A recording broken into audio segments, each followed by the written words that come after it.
Pelatihan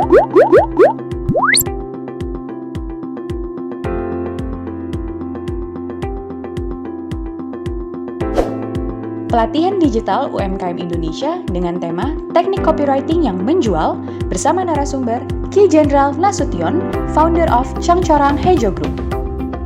Narasi produk itu penting. Bagaimana membuat copywriting produk yang menjual, yang bikin produkmu laris manis? Ikuti pelatihan kali ini.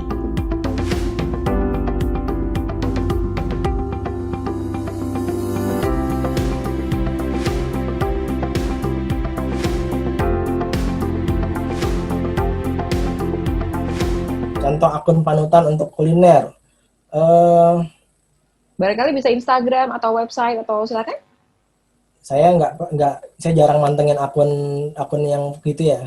Tapi nanti boleh main-main ke FB saya aja. Jadi teman-teman saya tuh banyak yang jualan kuliner juga. Sebenarnya saya juga ada produk kuliner, ya, frozen food ya. Tapi yang bergerak itu tim reseller saya. Ya. Jadi nanti boleh. Namanya? Nama produknya barangkali bisa dilihat juga nanti jadi study case untuk Bapak Ibu semua yang hadir di sini. Boleh main ke shopaway.com aja. Bisa. Tapi karena ini di web store, jadi ya? Sebenarnya nggak ada banyak copywriting yang gimana banget gitu ya. Karena yang namanya web store itu cuma cara kita untuk memfunnel gitu. Jadi orang datang ke web store tinggal belanja. Nah, untuk membeli. Tinggal beli. Nah, yang paling penting itu copywriting di sosial medianya untuk ngarahin orang ke web store-nya gitu loh. Shopaway-nya ada Instagramnya mungkin, Bang Jenderal, atau Facebook? Shopaway.com itu ada Instagramnya, cuman sebenarnya nggak aktif dan nggak perlu juga teman-teman mantengin karena isinya juga nggak ada. Karena yang jualan dari Shopaway.com ini teman-teman reseller, ya. Oke. Jadi nggak langsung berhubungan dengan end user.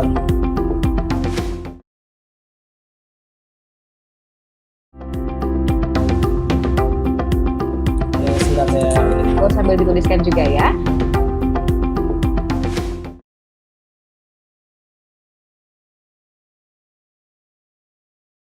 Saya mau nunjukin satu postingan saya di Facebook, gimana ya? Saya share screen bisa ya? Share screen bisa, silahkan. Oke, bentar. Bapak Ibu juga bisa langsung melihat seperti apa contoh hasil atau copywriting-nya ya. Nah ini salah satu contoh copywriting yang nggak perlu ada penawaran, nggak perlu ada pertanyaan, nggak perlu ada perintah atau ajakan untuk beli ya. Cuma pertanyaan gini aja, sudah punya yang mana?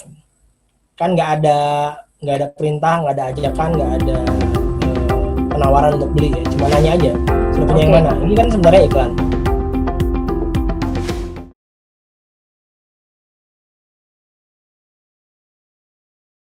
Ya, kemasan produknya, gambar produknya perlu dicantik-cantikin lah ya.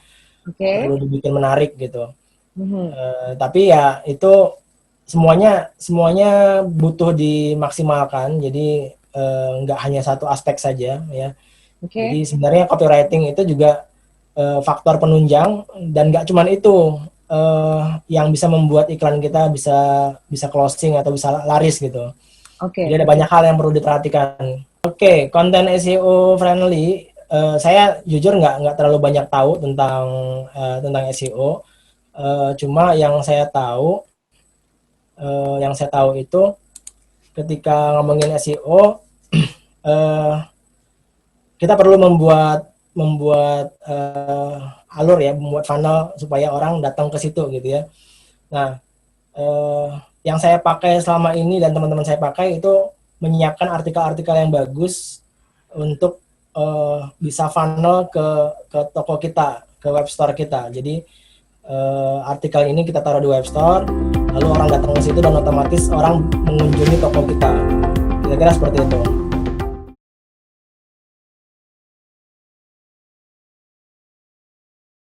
Supaya itu mungkin boleh ditanyakan ke yang lebih expert ya, kata-kata kuncinya untuk bikin sampai ke page 1 malah gitu ya. Saya nggak terlalu expert di situ. Soal SEO saya biasanya serahkan ke teman saya yang lebih ahli. Oke, baik.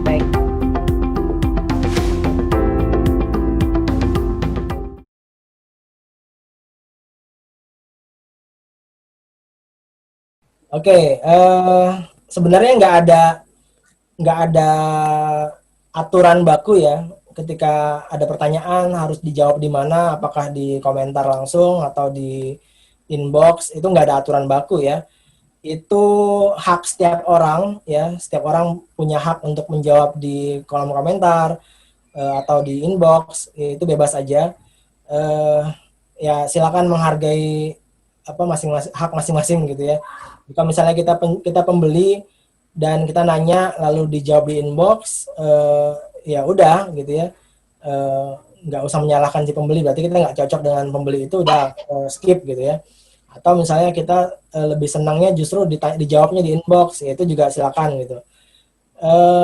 Yang jelas nggak ada patokan bakunya, cuma memang ada banyak teman-teman yang menjawab pertanyaan terutama harga di inbox. Salah satu tujuannya untuk memastikan bahwa orang yang nanya itu bukan sekedar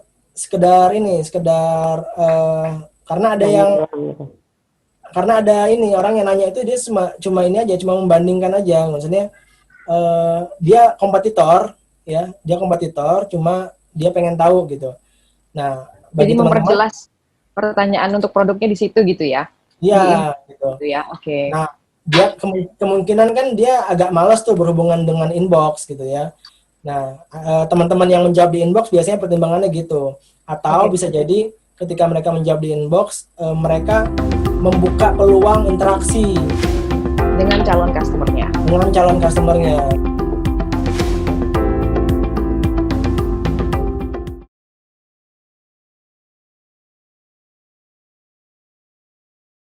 Oke, nah itu ada dua kemungkinan, antara belum jelas atau sudah berhasil membuat rasa penasaran yang muncul. Oke. Gitu. Jadi ya sebenarnya kalau bagi saya pribadi sebenarnya nggak apa-apa lah ya ngobrol di inbox juga, toh ujung-ujungnya kalau memang transaksinya akan berhasil kan ini percakapannya juga antar dua orang ini ya, pembeli dan penjual gitu. Kan transaksinya juga nggak di kolom komentar gitu ya. Jadi ya menurut saya biarin aja lah kalaupun ada yang jawab di inbox gitu ya.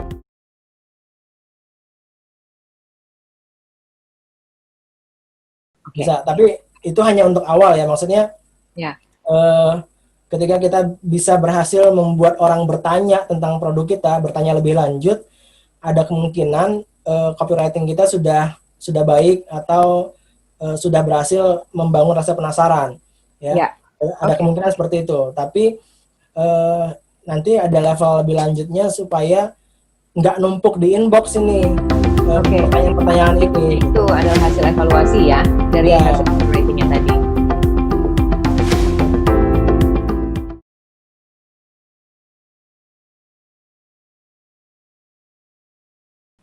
Oke, ya memang idealnya ada real pick-nya ya, tapi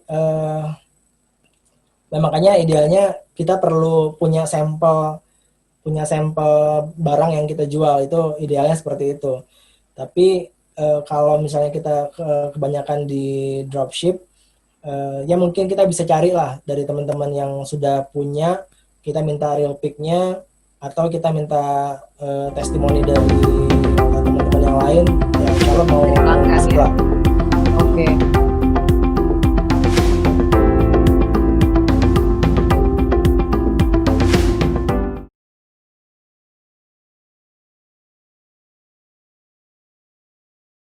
Ya, menurut saya beda ya. Ya karena kalau audiensnya laki-laki, ya cara menulisnya juga khas laki-laki gitu ya. Dan kalau audiensnya perempuan, otomatis cara menulisnya ya khas perempuan. Nah ini pentingnya kita fleksibel gitu dari cara nulisnya. Jadi kalau kita jualan produk perempuan, meskipun kita laki-laki, ya harus mengerti. Paling tidak sebut produknya perempuan gitu ya, memahami karakter mereka. Betul gitu. Oke. Ya betul. Misalnya saya ngajarin teman-teman itu untuk jangan alay lah kalau nulis gitu ya, jangan alay kalau nulis iklan. Cuman kalau misalnya audiens kita emang anak-anak alay, ya nggak apa-apa tulisannya alay gitu. Nah, gitu. Sesuai dengan segmentasi aja berarti ya. Sesuaikan aja lah.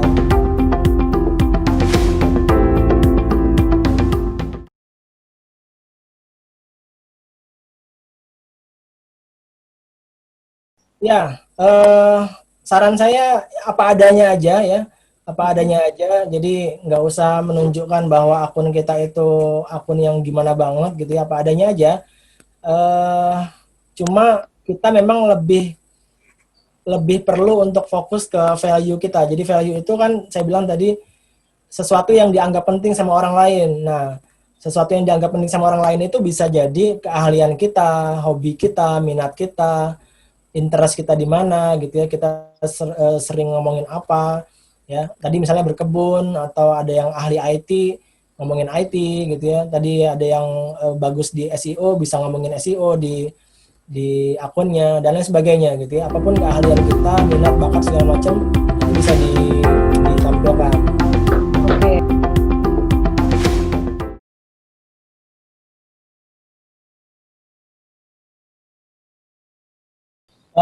Ini juga kemarin dibahas ya teman-teman sama teman-teman convert selling dibahas itu gimana tuh apa Odading Mang Oleh itu hard selling banget itu ya, nggak ada convertnya sama sekali gitu. Tapi kenapa bisa rame gitu?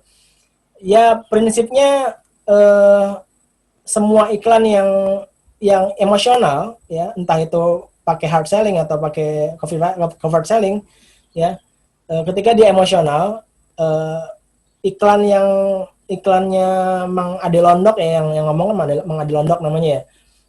Mang Ade Londok itu kan menarik ya, maksudnya secara emosional tuh dapat gitu, feel-nya tuh orang bisa senyum atau orang bisa ketawa dengan cara dia ngomong gitu ya. Okay. Walaupun ya secara pilihan kata mungkin nggak sesuai sebagian orang gitu ya. Tapi ya itu memancing gitu, itu memancing interaksi ya. Kemudian apalagi orang yang melihat iklan ini menarik, mulai menyebarkannya, udah dia nanti akan menyebar dengan sendiri. Cuma memang yang kita perlu fokuskan pertanyaannya adalah seberapa lama itu bisa bertahan. Oke, ya. Apakah sekedar lewat gitu ya? Apakah trendingnya cuman sekian waktu gitu ya, atau bisa panjang atau gimana gitu? Itu yang perlu kita perhatikan juga.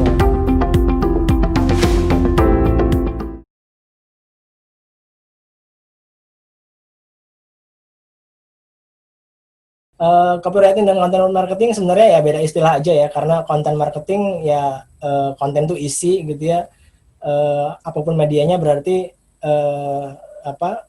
kita menyiapkan konten marketing dari media itu. Copywriting mungkin lebih berbentuk tulisan gitu ya. Mungkin konten marketing bisa berbentuk video, bisa berbentuk gambar, gitu, lebih luas gitu. Kalau dari definisi di awal tadi, copywriting itu mungkin lebih spesifik ke tulisan gitu. Bedanya sebenarnya ketika sebuah teks iklan itu dituliskan tanpa penawaran sama sekali, ajakan perintah, itu sudah masuk convert selling gitu ya. Prinsipnya hanya itu kok di convert selling. Nah, jadi kalau misalnya ada iklan masih pakai penawaran, ya itu berarti bukan convert selling gitu. Jadi kalau ada iklan yang disebut soft selling itu tanpa penawaran, tanpa ajakan perintah, itu kita bisa masukkan ke kategori convert selling. Prinsipnya gitu aja.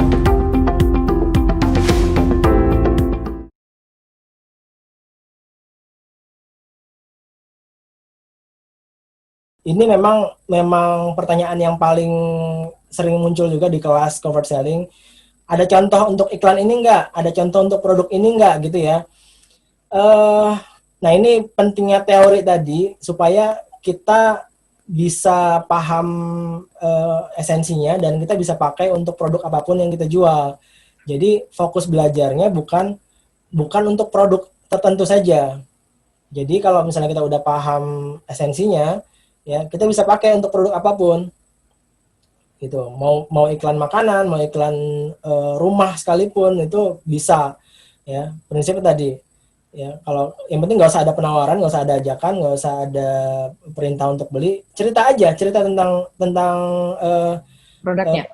Misalnya tadi itu pastel gitu ya. Pastel ya. Pastel tuh. Aduh pagi-pagi gini enaknya makan pastel anget plus teh anget nih gitu. Udah selesai. Tinggal kasih fotonya udah selesai. Itu udah sangat cukup gitu. Udah sangat cukup. Kita kasih foto pastelnya menggoda gitu ya. Apalagi misalnya ada asap-asapnya gitu ya, panas-panas gitu. Itu udah menarik gitu.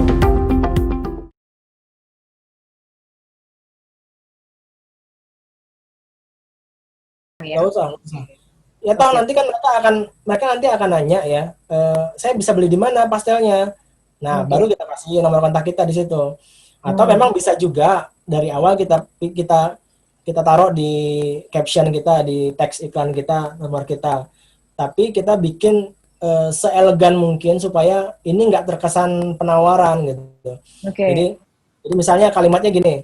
Misalnya kalimatnya mohon maaf ya teman-teman yang mau pesan pastel ke nomor WA bla bla bla, belum bisa jawabin semuanya karena ini masih sibuk makanin pastel misalnya gitu ya.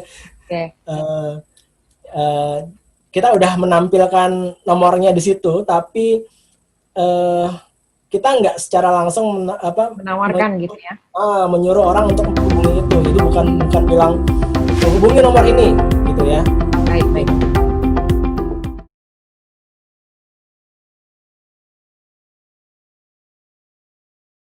Iya, penting ya. Jadi manfaat itu masuk ke tadi step ada awareness, ada knowledge. Nah, manfaat itu ada di knowledge. Fungsinya untuk menambah pemahaman calon pembeli kita tentang produk kita kan, gitu. Nah, nanti gimana kalau kepanjangan? Nanti mereka bosan. Nah, itulah tergantung cara kita mengemas tulisan kita. Cara kita mengemas caption iklan kita. Kalau kita nulis dengan cara yang membosankan ya iya orang bosan gitu ya. Tapi kita bisa kok. Kita bisa bikin tulisan kita menyenangkan. Kita cerita tentang apa gitu ya. Dan orang itu bisa menikmati tulisan itu sampai akhir. Bisa.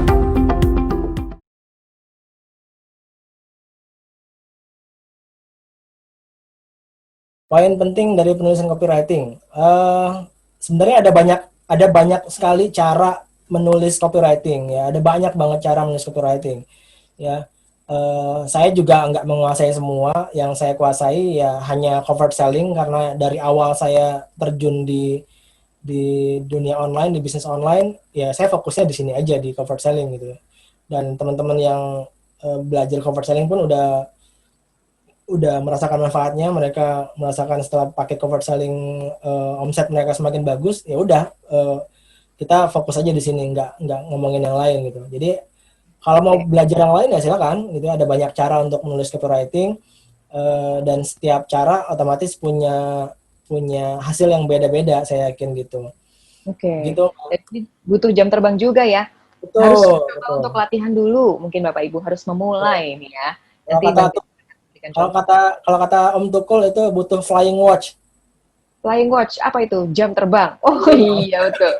Flying watch. Waduh, saya juga langsung kepikiran ya, jadi penasaran apa itu flying watch. Mungkin itu bisa jadi salah satu hal yang bisa memicu kreativitas Bapak Ibu semua ya, untuk mengetahui lagi apa yang bisa dikulik dari produk-produknya masing-masing.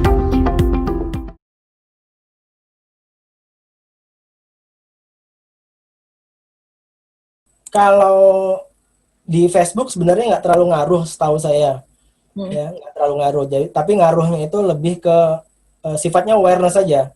Sifatnya awareness, cuma ngasih tahu bahwa kita jualan jualan produk itu. Ya. Tapi bisa jadi di Instagram beda lagi ceritanya, karena ada banyak teman yang bilang bahwa kalau di Instagram ya hashtag itu ngaruh, karena begitu ditempel ke hashtag yang lagi trending, nah itu bisa beda ceritanya, begitu. Bisa keikut pada saat di search si hashtagnya tadi ya. Kalau jadi manfaat juga untuk dicoba Bapak Ibu.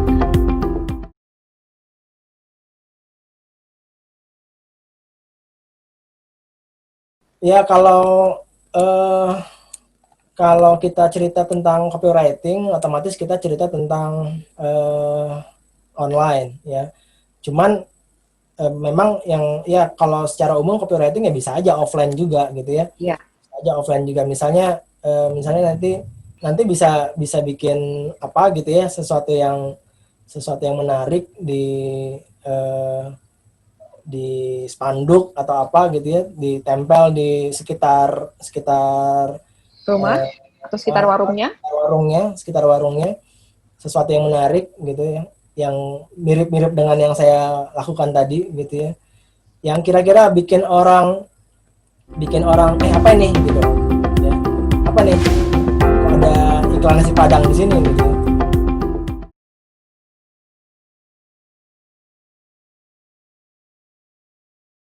Boleh aja kalau memang market yang mau kita ambil itu ya. Tapi kalau market yang mau kita ambil bukan market yang low end, yang menengah ke bawah, nggak usah nyantumin itu. Oke. Kita fokus ke value usaha kita aja. Jadi misalnya rumah makan Padang Simpang Raya atau sederhana gitu ya, mereka nggak mungkin bikin iklan hanya 5.000, itu nggak mungkin. Karena marketnya bukan itu.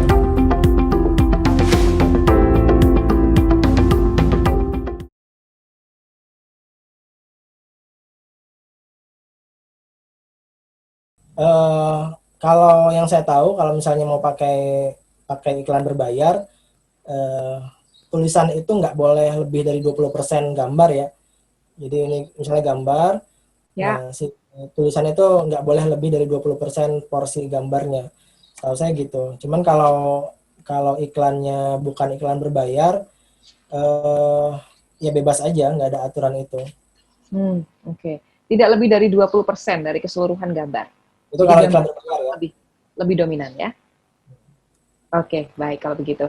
Baik, terima kasih Bang Jenderal atas waktunya. Saya mengingatkan sedikit kepada Bapak Ibu yang sudah hadir, teknik copywriting ini sebaiknya tidak tadi yang seperti disarankan oleh Bang Jenderal, tidak langsung menawarkan jualan hard selling begitu ya. Bisa dicoba diramu bagaimana caranya untuk meningkatkan rasa penasaran kepada konsumennya masing-masing, disesuaikan dengan segmentasi produknya atau segmentasi pasarnya seperti apa, apakah laki-laki, apakah perempuan, dengan range usia yang sangat beraneka ragam ya, ditujukan kepada sosial media yang mana, Facebook ataukah Instagram atau marketplace, karena kalau di marketplace itu biasanya langsung jualan gitu ya Bang Jenderal, jadi sah-sah aja untuk menjual atau secara hard selling gitu ya. Baik kalau begitu, terima kasih Bang Jenderal atas waktunya, salam sehat selalu, sampai ketemu lagi, Assalamualaikum warahmatullahi wabarakatuh.